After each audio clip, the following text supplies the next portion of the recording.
Jesus nos abençoe. Primeiramente, vamos aos avisos, né? Primeiro, o celular. Quem estiver com o celular, por favor, ou desligue ou deixa em vibração, né?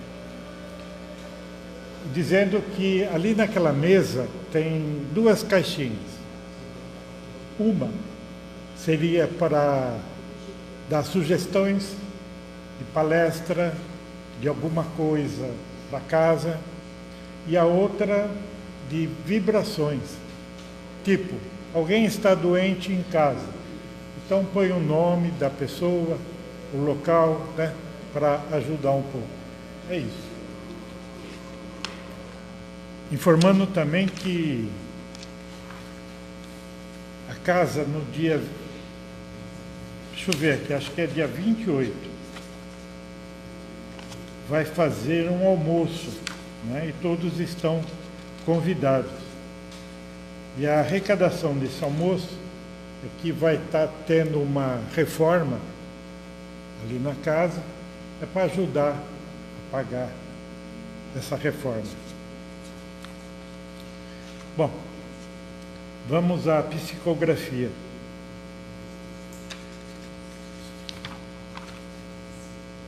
Lei reencarnacionista.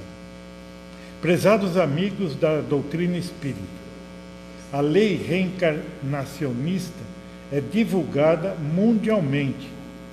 Aos que creem, basta refletirem e basear seus conceitos acerca dos céus e da terra. Aos que não creem, resta vencerem a resistência da não aceitação de uma verdade insofismável. Mas não basta crer somente. A crença convicta deve levar à transformação. Se esta não acompanhar o homem em sua convicção, nada mudará e continuará sendo o homem velho com seus velhos hábitos materialistas. A lei reencarnacionalista provoca os orgulhosos, afronta os egoístas e é forte obstáculo ao amor universal. Que estremeçam as bases do que creem inabaláveis, pois somos todos vulneráveis às dificuldades da vida. Dificuldades que podem chegar sem aviso prévio, sorrateiramente, a mirar a saúde, a solapar o intelecto, a separar os afetos, a arruinar uma fortuna, a despedir pela temida morte. Nesta hora, a insuficiência humana não tem respostas nem soluções. E o descrente se revolta, e o ignorante se desnorteia, e a maioria se volta contra a onipotência. Não conseguimos segurar as águas com as mãos. As circunstâncias reveses são evidências da natureza humana, que ainda não é divina, carregando vicissitudes e a carga de débitos da consciência, cujas vidas se incumbem de dissolver através das reencarnações. Aos que creem, firmem suas bases e transformem suas condutas. Há um determinismo que nos leva sempre ao progresso e à felicidade. O destino cumprir-se-á infalivelmente até que a descrença reencarnacionista sobreviva apenas em estado de lenda. No mais, vivamos cada dia de nossa contínua jornada em trânsito entre os dois planos da vida. Creiam e não creiam. Essa mensagem foi escrita aqui no nosso núcleo pela médium Elaine no dia 26 de julho desse ano.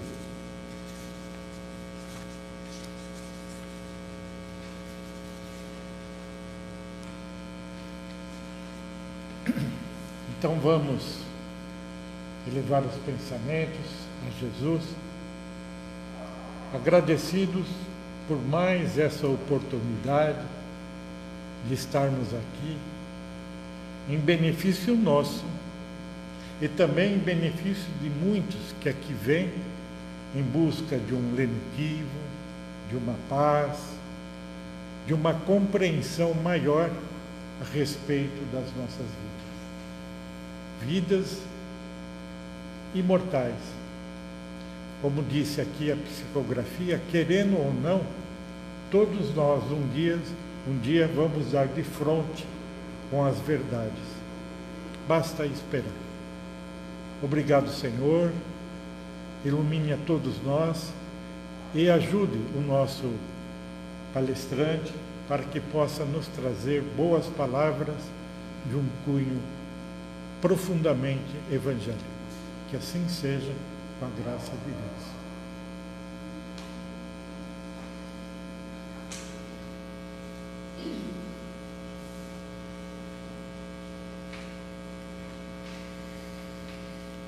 Muito boa noite a todos. Boa noite. Que a paz de Jesus se faça presente em nossos corações.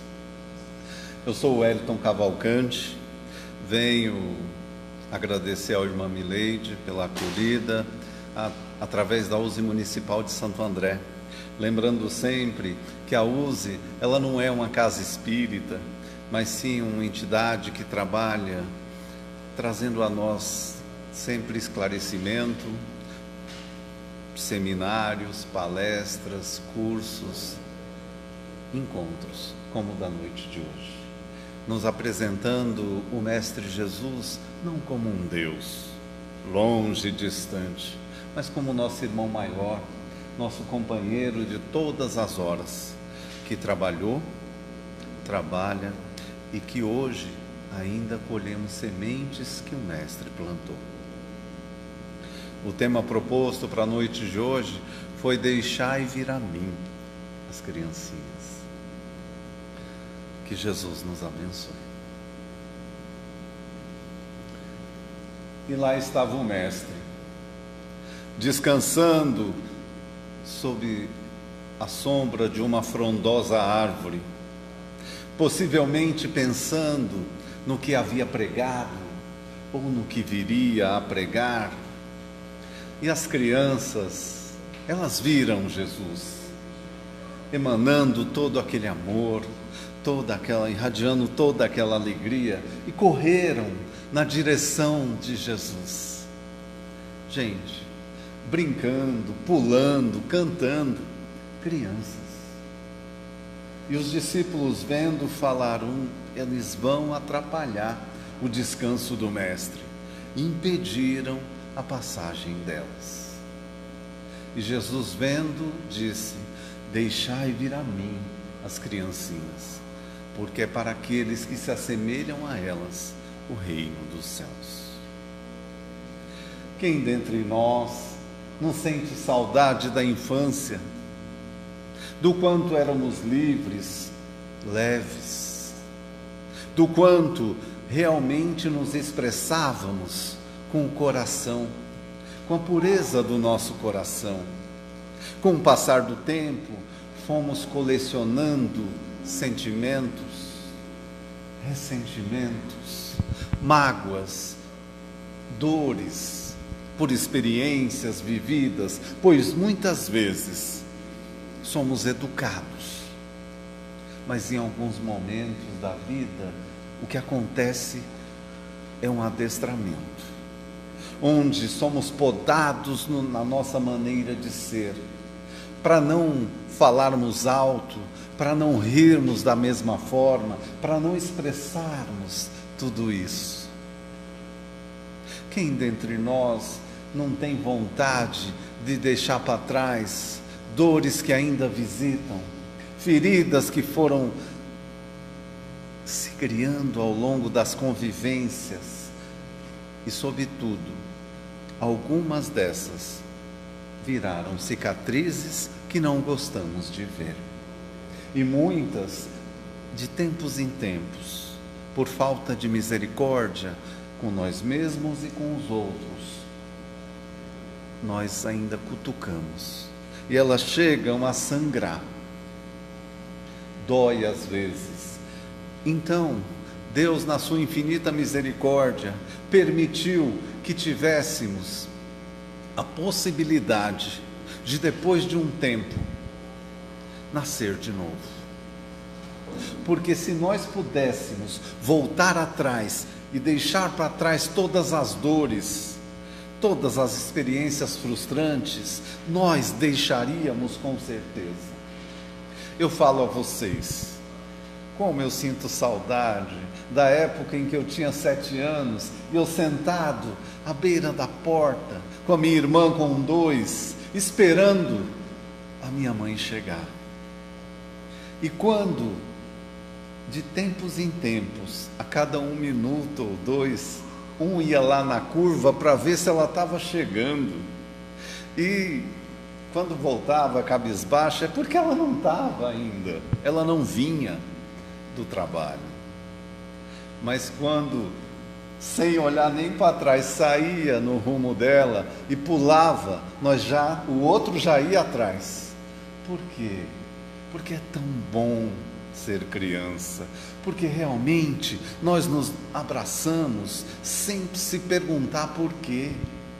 Nós nos amamos sem exigências, sem reivindicações, sem querências que o outro haja dessa forma ou seja assim. Gostaria de convidar todos para deixar para trás qualquer ressentimento que tenha e permitir-se ser igual à criança. Sabe aquela criança que às vezes se desentende, briga, e logo depois já está brincando de novo, e logo em seguida já está abraçados?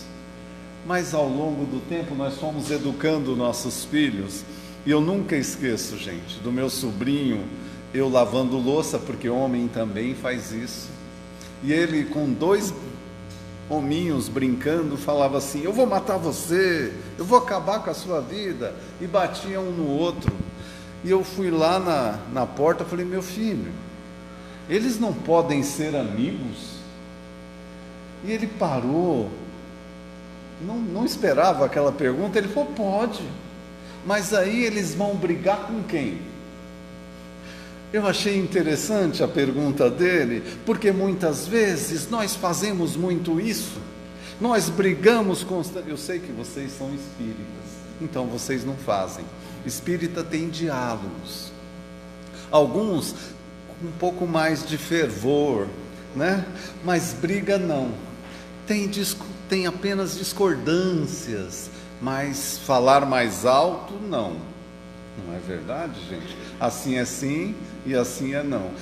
Então, às vezes, nós nos esquecemos de ser criança, de relevar o que o outro fez e de permitir que ele seja livre, porque nós vamos exigindo do outro, vamos querendo. Isso quando não brigamos feio, porque eu sei que espírita também não briga, mas às vezes discordamos tanto que nos afastamos e se esquecemos de tudo que aprendemos dentro de uma educação até mesmo espírita. Quem de nós conhece Larissa Chaves? Larissa Chaves é uma grande expositora, faz um trabalho lindo de divulgação no meio espírita. Larissa Chaves era uma criança que serve o exemplo para nós. Era uma criança que adorava perguntar. Sabe aquela criança que a todo instante fica perguntando para as pessoas?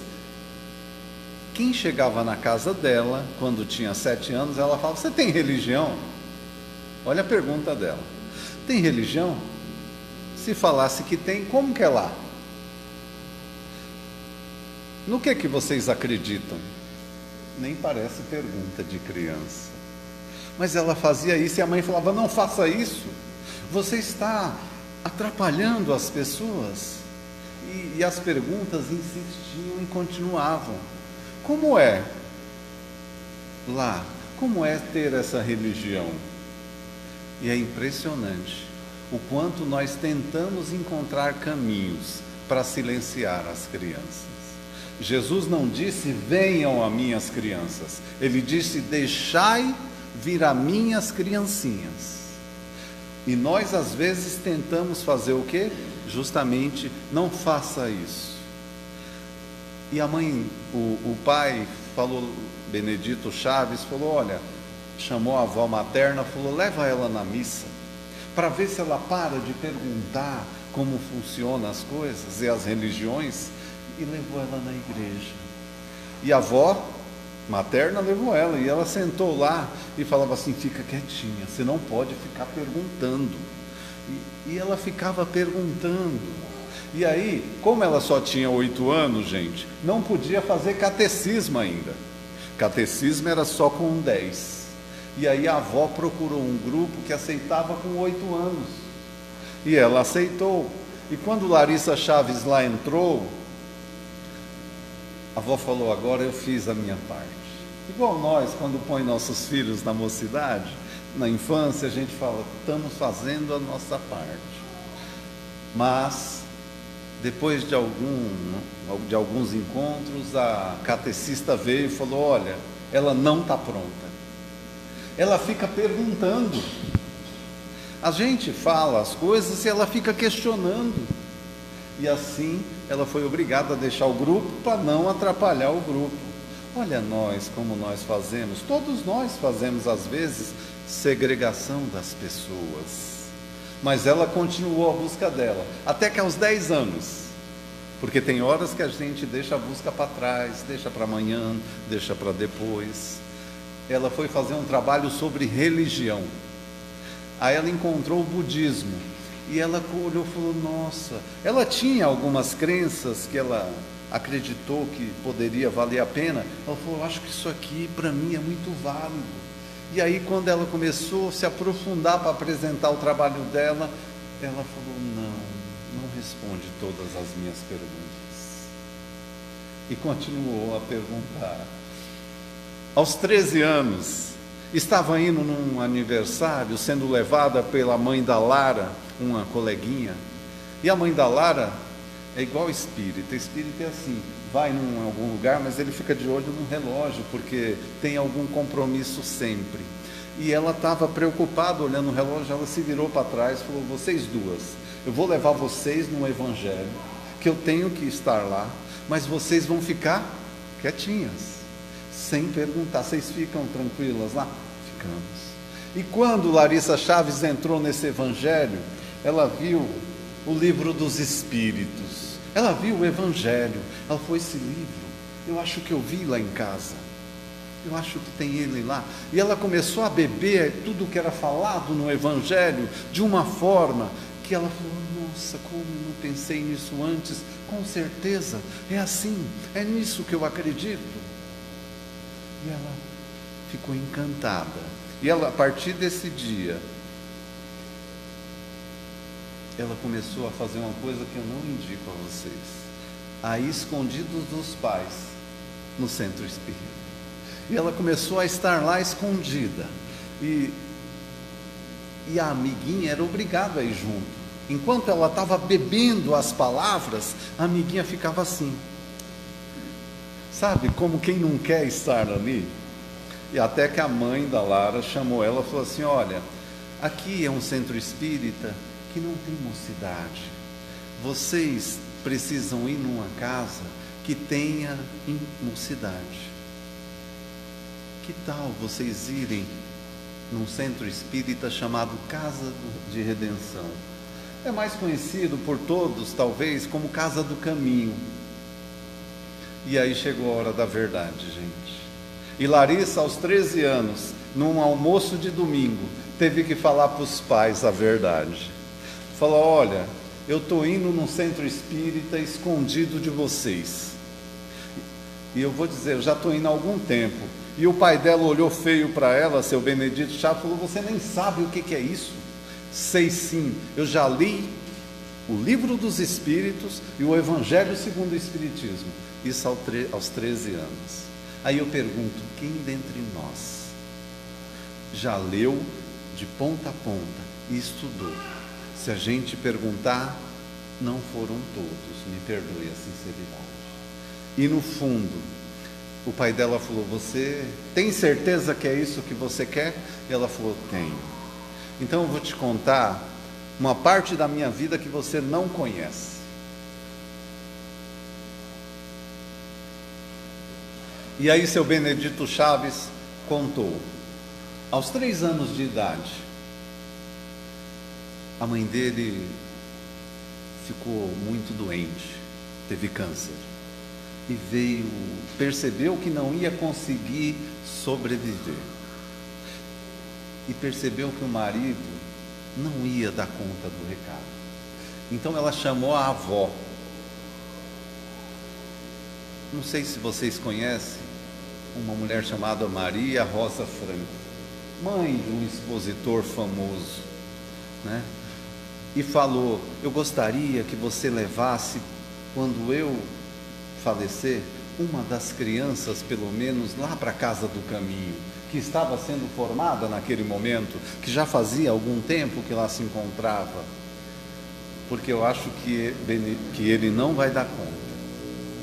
E assim se deu. Ela desencarnou, e aos 7 anos, quando Benedito Chaves tinha 7 anos, o pai veio a falecer, e aí eles foram levados para a Casa do Caminho. E lá foram educados, o pai da Larissa, e lá receberam toda a educação religiosa, toda a educação que precisavam, até que com 17 anos começou a constituir família.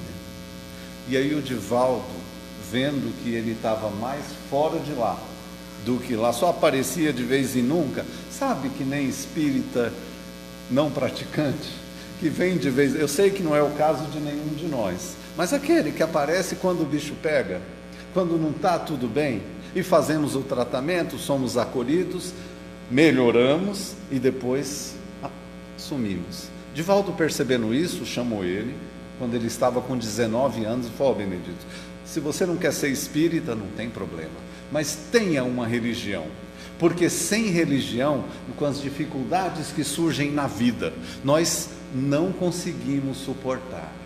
E foi nesse momento que ele falou tudo bem para o Divaldo e saiu. Uma semana depois, num acidente de carro, a esposa dele desencarnou. E ele ficou furioso. Ele falou, Divaldo, você viu, tio, você viu que ela iria morrer. E Divaldo falou, eu não vi, mas eu sei que nas dificuldades da vida, quando não se tem religião, fica mais difícil. E aí, seu Benedito Chaves, aos 19 anos, rompeu de vez com a doutrina espírita, com Divaldo, e isso foi assunto encerrado. Até que, aos 40 anos, nasceu Larissa Chaves. Então era uma história, gente, que ficou para trás, que ficou encoberta. E aí Larissa olhou para o pai e falou, pai, você está vendo o que aconteceu? O plano A era eu ter nascido e ter me desenvolvido dentro da doutrina espírita, mas você preferiu o plano B, me deixando longe, me deixando distante. E nós? Que plano nós estamos escolhendo para os nossos filhos, para as nossas criancinhas, ou então para nós, crianças grandes, porque é isso que nós somos. Estamos na maturidade, mas estamos aprendendo a se fortalecer. Quando a gente começa a estudar de verdade, quando a gente vê Emmanuel, as falas de Emmanuel, ou de Joana de Anjos, a gente fala assim, não é possível, gente. Eu não sei nada. Não, com certeza não é possível. Eu estou engatinhando, talvez nem isso, porque é de uma profundidade tão grande, e quem dentre nós se aproxima de tudo isso? E digo mais, leva isso para dentro dos lares, porque mais importante do que estar numa religião, é levar para dentro de casa essa religião, é levar para a educação dos filhos, é trazer eles para perto.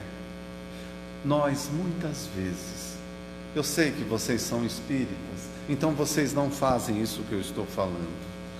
vivem dentro da religião, se emocionam com o Evangelho e quando vai para o dia a dia, vão vivendo, esperando que as coisas aconteçam. Nós muitas vezes se esquecemos que estar na religião e vivenciar isso é orar com mais fervor, é conhecer mesmo, não é apenas estudar, é levar isso para o nosso dia a dia, porque tem horas que a gente não leva, e eu convido a refletir sobre a fala de Joana de Ângeles: quem não se envolve, não se desenvolve. E nós estamos envolvidos com a doutrina espírita. Mais do que isso, estamos envolvidos com os nossos filhos, com os nossos companheiros de jornada, o suficiente para conhecê-los e sabê-los quando estão tristes, quando não está tudo bem. Nós nos conhecemos o suficiente para saber que momento estamos saindo da rota. Gente, outro dia eu fiquei tão envergonhado. Eu estava vindo fazer uma palestra. Eu levei uma fechada tão grande que parecia de propósito.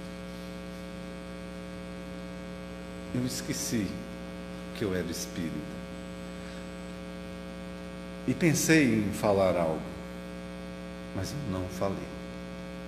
Mas eu dei uma olhada, o olhar nosso, gente, eu garanto para vocês, quando eu venho fazer o Evangelho, é um olhar de amor.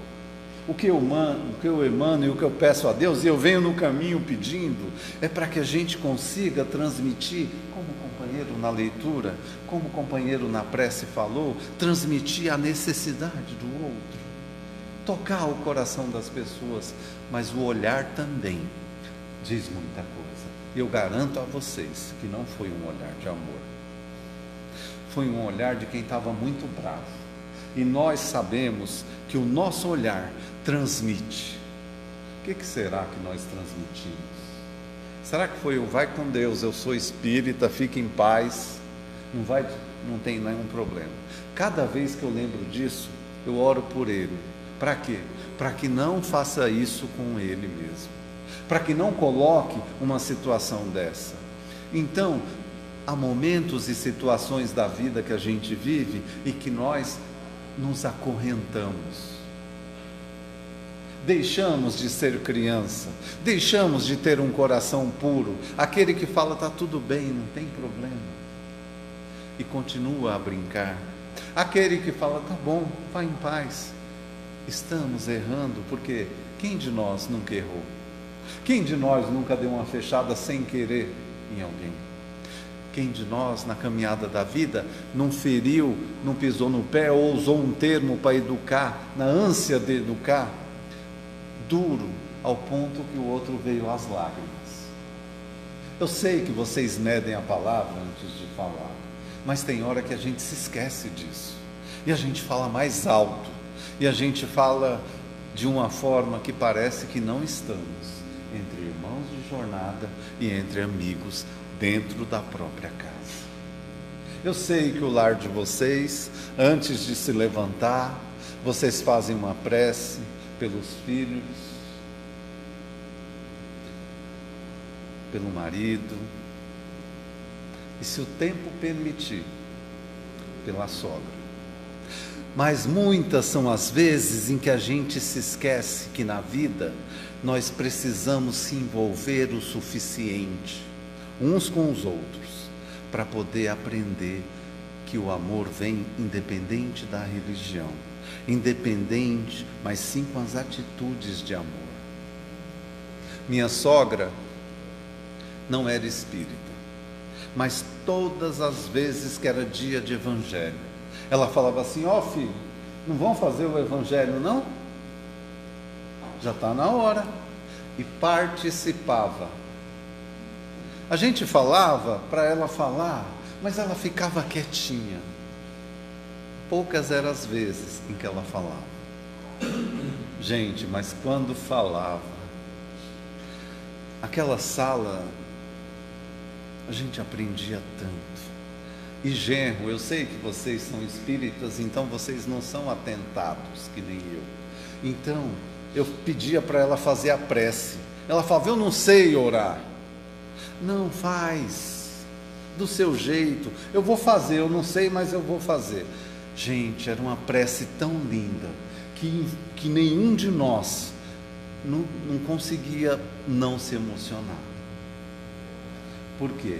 Porque falava com o coração, porque falava do amor que precisamos sentir um pelo outro, da educação que nós temos que ter, independente das crenças, independente de quem nós somos.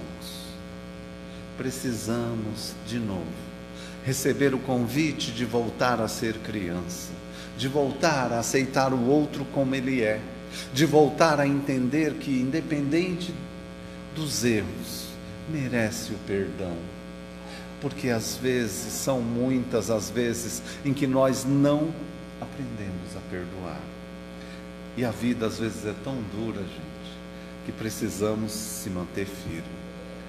Para encerrar, quando eu fui nascer, eu fui prometido a padre, eu já contei isso aqui. Minha mãe falou que quando eu fizesse 7 anos ia me pôr no seminário, e quando eu fiz 7 anos, arrumou as malas e começou o chororô, não mandou.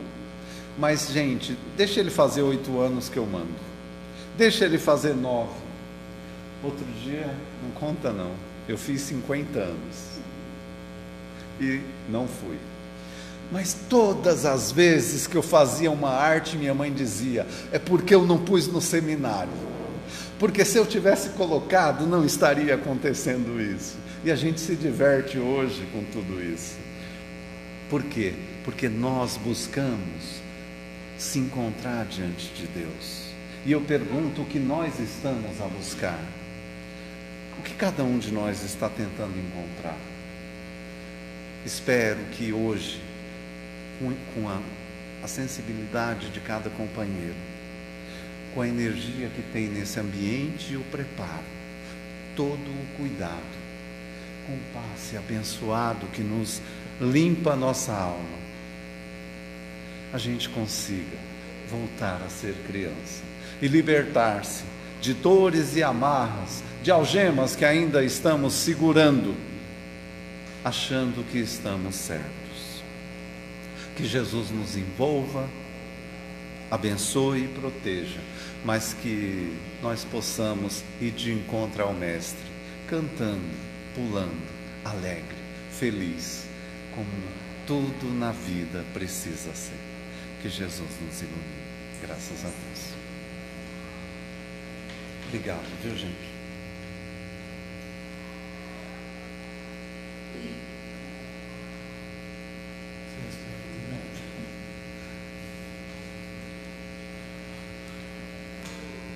Depois de ouvir essas belas palavras,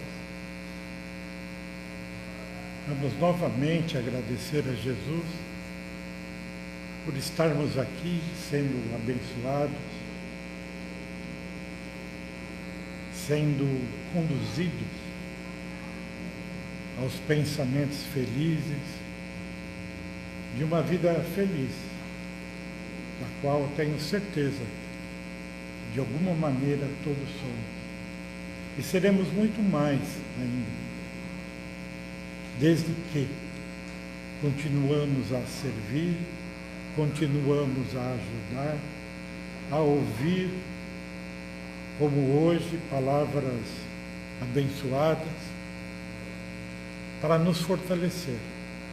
E principalmente ajudar aos nossos irmãos, que aqui chegam muitas vezes, ou quase sempre, atormentados, tristes, com a esperança de realmente receber com muita alegria o significado da vida. Obrigado, Jesus. Que assim seja, com a graça de Deus.